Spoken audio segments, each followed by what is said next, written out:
মির্জা আব্বাসকে অপদস্থকারী টোকাই নাসির উদ্দিন পাটোয়ারি বিরুদ্ধে বিএনপি কেন কোনো ব্যবস্থা নিতেছে না, এই বিষয়টা আমি মেনে নিতে পারলাম না। আর আমি যেমন মেনে নিতে পারলাম না, এদেশের আমার মনে হয় কোনো সভ্য মানুষ, কোনো সিনিয়র সিটিজেন এটাকে মেনে নিতে পারবে না এবং মেনে নেওয়াটাও উচিত না। আমি প্রথমে বলি যে মির্জা আব্বাসকে এই যে এইভাবে ধারাবাহিকভাবে 1 বছর ধরে এই টোকাই নাসির গং যে টার্গেট করে অপদস্থ করে চলছে, বিএনপি কি করছে? বিএনপির অসংখ্য মানুষ আছে, নেতা আছে যারা মনে করে হয়তো যারা মির্জা আব্বাসের বিরোধিতাকারী, তাদের মনে রাখতে হবে যে মির্জা আব্বাসটা হলো বিএনপির একটা অবিচ্ছেদ্য অংশ, একটা স্তম্ভ, একটা পার্ট। সারা দেশে যেভাবে মির্জা আব্বাসকে চান্দাবাজ আব্বাস বইলা তাদের মাসুম বাচ্চাকে দিয়া পর্যন্ত যেভাবে প্রচার করতেছে, সেই নির্বাচনের আগে না 1 বছর ধরে বিএনপির বুঝতে হবে যে এটা হলো একটা সুপরিকল্পিত পরিকল্পনা করে এই কাজটা করা হইতেছে। এটা ব্যক্তি মির্জা আব্বাসের বিরুদ্ধে নয়, এটা টোটাল বিএনপির বিরুদ্ধে। এটা শুরু করে দিয়েছে ফ্রান্সের থেকে। আজকে দেখেন সারা দেশে বিএনপি চাঁদাবাজ হিসেবে প্রতিষ্ঠা করার জন্য একটা মহাপরিকল্পনা চলতেছে। তাইলে কাকে ধরতে হবে? ধরতে হবে মির্জা আব্বাসকে। এর আগে ধরেছে তারা ইশরাককে। আচ্ছা, এই যে 5ই আগস্টের পরে যে সৃষ্টি হয়েছে যে টোকাই গ্রুপ,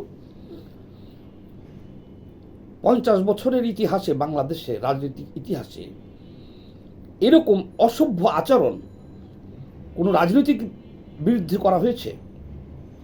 মামলা হইতে পারে, গ্রেপ্তার হইতে পারে, রিমান্ড হইতে পারে, কিন্তু প্রকাশ্য মাইক লাগাইয়া এরকমভাবে একজন বর্ষিয়ান নেতার চরিত্র হনন করা, এটা বিএনপি কি দেখে না?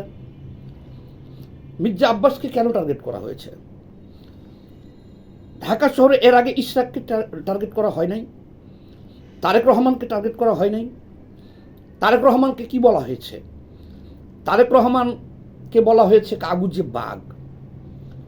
শুধু তাই না, তারেক রহমানকে বলা হয়েছে, চ্যালেঞ্জ দেওয়া হয়েছে যে পারলে বাংলাদেশে আয়, লন্ডনে বসে বসে ভিডিও কলে এগুলো করিস না, তুই তাকারি করে। মির্জা আব্বাসের চাইতেও একেবারে অসভ্যভাবে তারেক রহমানকে নিয়ে বলা হয়েছে 1, 2, 3, 4 তারেক রহমানের ড্যাশ মার। তারেক রহমান কি শুনেন নাই? ইশরাককে ছান্ডা বানানো হয়েছে, চাঁদাবাজ বানানো হয়েছে, এটা কি দেখেন নাই? একেবারে সুপরিকল্পিতভাবে মির্জা আব্বাসকে ধরা হয়েছে। তার কারণ হলো কি, যে রাজধানীতে বিএনপির যে সাংগঠনিকভাবে শক্তিশালী যারা, তার মধ্যে মির্জা আব্বাস অন্যতম। আরেকজন আছেন এই যে রবি, তারপরে আছে হলো যে কাইম সাহেব, তারপরে এই যে ইশরাক। এদেরকেই তো টার্গেট করবে। এদেরকে টার্গেট করা মানে বিএনপিকে টার্গেট করা, সারা দেশে বিএনপিকে চাঁদাবাজ হিসেবে প্রতিষ্ঠিত করার কারণেই এই লোকগুলোকে ধরা হয়েছে। তাহলে এখন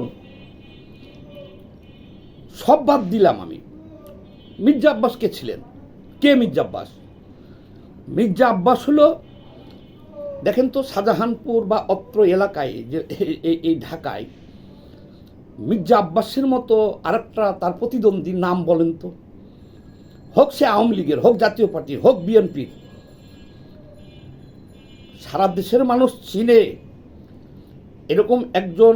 49 বছর ধরে রাজনীতি করে বিএনপির, ওইরকম একজন লোকের নাম কই আমরা তো পাই না, দেশবাসীও পাই না।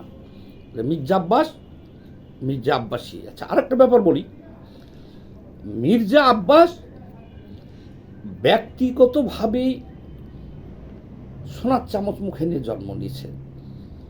মির্জা আব্বাস অত্র এলাকায় কোনো জায়গা সম্পত্তি কিনে নাই, কিন্তু প্রত্যেক সূত্রে যে তারা সম্পদ পাইছে, তাদের জায়গা রেলওয়েতে নিয়ে গেছে, কবরস্থানে দিছে, এখনও যা তাদের পরিবারের সম্পদ আছে, কিন্তু হাজার কোটি, শত কোটি, হাজার হাজার কোটি টাকার মালিক তারা, মির্জা আব্বাস। আরে এক কাঠা জায়গার দাম কত ওখানে বলতে পারেন? সেখানে বিঘার পর বিঘা তাদের সম্পদ ঢাকা রাজধানীতে। এটা প্রত্যেক সূত্রে, দাদার সূত্রে তারা মালিক, তারা জমিদার না। এগুলো তার পরিচয়। সে অনেকবার এমপি হয়েছে, মন্ত্রী হয়েছে, মেয়র হয়েছে, এখনও বর্তমানে মন্ত্রী পদমর্যাদায় প্রধানমন্ত্রীর 1 নম্বর উপদেষ্টা পদে আছে এবং এমপি। এগুলো তার সামাজিক অবস্থান বলছি আমি। আচ্ছা, তার বিরুদ্ধে যদি চাঁদাবাজির অভিযোগ থাকে তাহলে দুদকে মামলা করা যেতে পারে। শেখ হাসিনা তো করেছে, ওনার তো শতাধিক মামলা আছেই। শেখ হাসিনা তো টার্গেট করেছিল তাকে, কারণ বললাম বিএনপির অন্যতম একজন স্তম্ভ ঢাকার। কত মামলা দিয়েছে, দুদকে মামলা দিয়েছে, কোর্টে মামলা দিয়েছে, শতাধিক মামলা আছে ওনার। কই একটা মামলাতেও তো ওনাকে চাঁদাবাজ হিসেবে প্রতিষ্ঠা করা যায় নাই, একটা মামলাতেও তো ওনাকে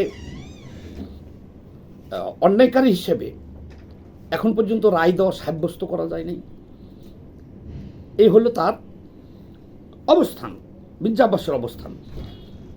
এই 50 বছরে মির্জা আব্বাসের বাড়িতে কত লক্ষ লোক খেয়েছে আপনারা কি জানেন? তাহলে মির্জা আব্বাসকে এবার কারো ভোট দিয়ে জনগণ এমপি নির্বাচিত করেছে। কেন ভোট দেয় তাকে? সেগুলোর কোনো গুণ আছে?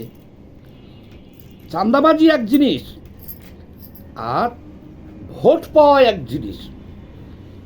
উনি যে এতবার এখানে এমপি নির্বাচিত হয়েছেন, এবারকারও এমপি নির্বাচিত হয়েছেন, শত অপপ্রচারের পরেও জনগণ তাকে কেন ভোট দেয়? সে তো জনগণের প্রতিনিধি। উনি যদি আমার কাছ থেকে চাঁদা নাই বা আপনার কাছ থেকে চাঁদা নাই, আপনি কি ভোট দিবেন তাকে? ভোটটা তো গোপন ব্যালট। তাহলে কেন মির্জা আব্বাসকে মানুষ ভোট দেয়? নিশ্চয়ই একটা ভালো গুণাগুণ আছে। যাক, সর্বোপরি মির্জা আব্বাস বাংলাদেশের একজন নাগরিক, সিনিয়র সিটিজেন। তাহলে তার আত্মসম্মান, মান, ইজ্জত রাষ্ট্র তো সুরক্ষা দিতে বাধ্য।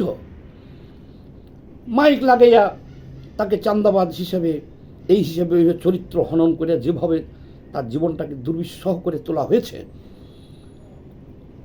বিএনপি এটা দেখে না কেন? বিএনপির একটা ছেলেকে দেখছি, নয়ন, একমাত্র মির্জা সাহেবের পাশে দাঁড়াইছে। আর কোথায় যুবদল, কোথায় ছাত্রদল, কোথায় বিএনপি? তারা কি দেখতেছে না যে আব্বাস সাহেবকে চাঁদাবাজ হিসেবে প্রতিষ্ঠিত করা, অপপ্রচার করা মানে? আরে মিয়া, কালকে ধরবো আপনাদের আরেকজনরে, পরশুদিন ধরবো তারেক জিয়ারে। যখন তারা দেখতেছে যে মির্জা আব্বাসকে চাঁদাবাজ বললেও কিছু হয় না, তার বাড়ির সামনে যে গালাগালি করলেও কিছু হয় না, তাকে অপদস্থ করলেও কিছু হয় না, সম্পূর্ণ বেআইনিভাবে, তারপরে সিরিয়াল কিন্তু আস্তে আস্তে যাইব। অর্থাৎ তারেক রহমানকে রক্ষা করতে পারবেন না আপনারা, বিএনপি যে অবস্থা দেখতেছি। সামাজিকভাবে আরেকটা কথা আমি বলি, দেখেন যে নাসিরউদ্দিন পাটোয়ারি এগুলো বলতেছে, 50 বছরের রাজনীতির ইতিহাসে তারা রাজনীতিটাকে কলুষিত করছে। আমরা সারা দেশের মানুষই জানি তারা যে সমস্ত স্লোগান এবারকার আবিষ্কার করেছে, এটা জাতির জন্য একটা লজ্জা, রাজনীতিবিদদের জন্য লজ্জা। সেগুলো মুখে উচ্চারণ করা যাবে না। 1, 2, 3, 4, টিনের চালে কাউয়া, তারপরে অমুক টুমুক ছিঁড়ে ফেল, কত জঘন্য ভাষায় তারা রাজনীতিটাকে কলুষিত করে ফেলেছে। তারই একটা স্লোগান হলো মির্জা আব্বাস চাঁদাবাজ।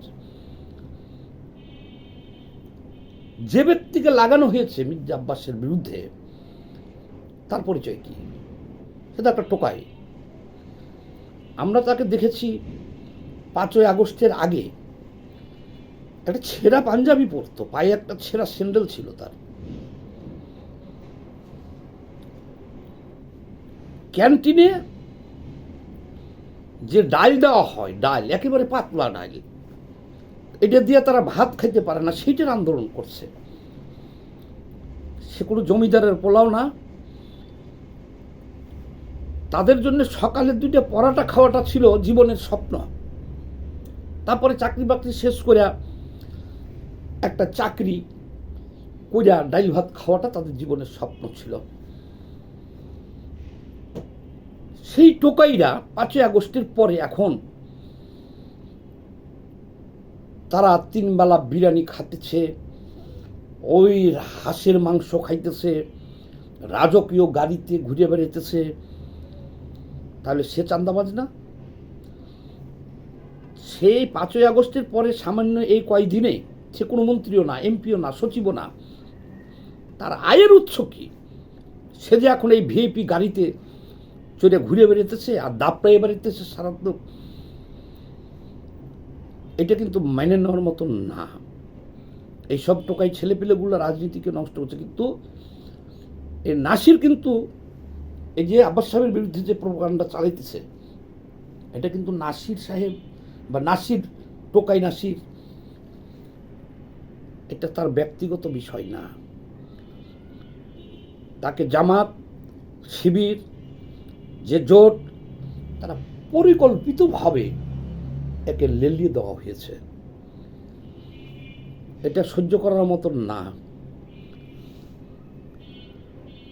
আব্বাস সাহেব এদেশের একজন নাগরিক, ধরলাম সে মন্ত্রী ছিল, এমপি ছিল, আরও অনেক কিছু ছিল। সে যদি দুর্নীতি করত, মামলা, শত শত মামলা দিছে, সাজা হইতো, কোনো কিছুই হয় নাই। তাকে ঢাকা অঞ্চলের লোক ভালোবাসে, শত প্রতিকূলতার মধ্যেও তাকে এবারকারও এমপি নির্বাচিত করেছে। মানুষ একজনের কাছে চান্দা নিলে সে আবার গোপনে ভোট দেয় নাকি তাকে? তাহলে সর্বোপরি জনগণ প্রমাণ করছে সে একজন ভালো মানুষ, সে মানুষের উপকার করছে। কিন্তু ওইটাও কথা না। আমার আপনার মতন একজন সাধারণ নাগরিকের মতো আইনি সুরক্ষা পাওয়ার অধিকার তো তার আছে। আপনি মাইক লাগাইয়া একটা লোককে চান্দাবাজ, এই সেই, আগডুম বাগডুম, তার পরিবার পরিজনকে এইভাবে বেইজ্জতি করার অধিকার বাংলাদেশের কোনো আইনে আছে? কোনো আইনে নাই। আমি হতবাক হয়ে গেলাম, কারণ আমি এটা মেনে নিতে পারতেছি না। আব্বাস সাহেব আমার কেউ না। আমি কি বিএনপি করি? আমি বিএনপি করি না। কিন্তু যারা বিবেকবান মানুষ আছেন, যারা, তাদের কথা বলতে হবে। বিএনপির কারণটা কি আমি জানতে চাই। বিএনপি এখন রাষ্ট্র ক্ষমতায় আছে, তাদের যদি একজন সিনিয়র নেতাকে, মন্ত্রীকে তারা রক্ষা করতে না পারে, 2 দিন পর তো তারেক রহমানকে খাইয়ে ফেলবো। তারা কি এটা বুঝে? যেখানে একেবারে সম্পূর্ণ অন্যায়ভাবে একটা লোককে, একজন মন্ত্রীকে, তাদের উপদেষ্টাকে, এমপিকে, একজন বর্ষিয়ান নেতাকে এইভাবে ধারাবাহিকভাবে ম্যাটিকুলাস ডিজাইন করিয়া অপদস্থ করে চলতেছে মাসের পর মাস। বিএনপি নির্বিকার। আজকে মির্জা আব্বাসকে ধরছে, কালকে ইশরাককে ধরবে, পরশুদিন তারেক রহমানকে ধরবে। কারণ এরা হলো একটা সংঘবদ্ধ চক্র। 5ই আগস্টের পরে যে উদিত হয়েছে, যারা 5ই আগস্টের আগে ভাত খাইতে পারে নাই, 5ই আগস্টের পরে মানে ভাত 3 বেলা খাইতে পারে নাই, তারা এখন ভিআইপি গাড়ি দিয়ে দাবড়াই বেড়াইতেছে। তারা চাঁদাবাজ না? এই প্রশ্নে তাদেরকে আইন যদি ধরে, তারা জবাব দিবে কি? যে তুমি এখন যেভাবে খরচ করতেছো, রাজকীয় জীবনযাপন করতেছো, তোমার আয়ের উৎস কি? তুমি এমপিও না, মন্ত্রীও না, সচিবও না, কোনো ব্যবসাও করো না, তুমি একটা ছাত্র, হঠাৎ করে তোমার আলাদা নিতে। চাঁদাবাজ তো তারা। দেশে যদি আইন প্রয়োগ করা হয়, তাহলে তো এখনই গ্রেপ্তার হওয়ার কথা নাসিরউদ্দিন পাটোয়ারি চাঁদাবাজ হিসেবে। এখন গ্রেপ্তার হওয়ার কথা। আব্বাস সাহেব তো গ্রেপ্তার বহুতবার হয়েছে, আবার নির্দোষ প্রমাণ হয়ে কোর্ট থেকে আসছে। এসবিডি, বিসিআইডি, এনএসআই, কত ধরনের তদন্ত তাদের বিরুদ্ধে এই শেখ হাসিনার আমলে 17 বছর ধরে করছে ফাঁসানোর জন্য, তাও ফাঁসাতে পারে নাই। আপনারা জানেন যে এই মিশনটা কিন্তু তারেক রহমানকে খাইয়ে ফেলার মিশন। আমরা এদেশের একজন, আব্বাস সাহেব কেউ না, ধরলাম উনি একজন সিনিয়র সিটিজেন এদেশের, এই টোকাইকে সামনে বাড়ায় দিয়া যেভাবে পরিকল্পিতভাবে জামাত শিবির অ্যাটাক করছে, এর পরের টার্গেট হলো তারেক রহমান। কাজেই আমি এই টোকাইদের বিরুদ্ধে যারা সমাজের বিবেকবান লোক আগে আসতে বলতেছি, আর তারেক রহমানকে বলতেছি, মাননীয় প্রধানমন্ত্রী তারেক রহমানকে বলছি যে আপনি অ্যাকশন নেন। মির্জা আব্বাস মানে বিএনপির একটা অন্যতম স্তম্ভ, বিএনপিকে ঘায়ল করার জন্য এটা হইতেছে, সব বাদ দিলাম। তা আজকে ওনাকে ধরছে, কালকে তো আপনাকে ধরবে, আপনাকে তো আরও আগে ধরছে। তারপরে পরিশেষে বলতে চাই, উনি এদেশের একজন সিনিয়র সিটিজেন।